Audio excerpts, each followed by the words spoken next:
Vicegovernatore Riccardi, un altro punto vaccinazione sul territorio, così si spinge le persone a vaccinarsi vicino a casa. Sì, la prossimità sicuramente è un altro degli elementi importanti, però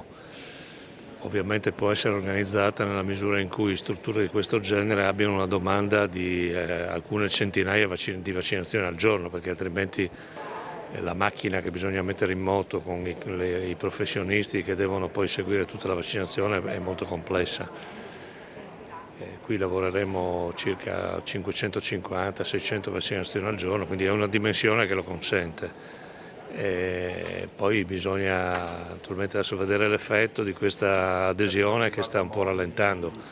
Questa è la nostra preoccupazione, quindi l'appello che ripetutamente continuiamo a fare tutti è quello di insistere con le persone perché credano nella vaccinazione, vadano a vaccinarsi e purtroppo vediamo questo rallentamento che secondo me ha diverse motivazioni, anche perché in particolare l'ultima categoria che abbiamo aperto noi sinceramente ci aspettavamo di più, anche perché c'è una vaccinazione, pur essendo i vaccini tutti quanti con le stesse prestazioni più o meno, però è entrato nell'ordine delle nostre convinzioni che uno sia meglio dell'altro. Però in questa occasione per le persone under 60 viene somministrato il Pfizer e anche lì abbiamo un ritardo, un rallentamento delle adesioni, quindi questo sicuramente oggi è il problema col quale bisogna fare i conti.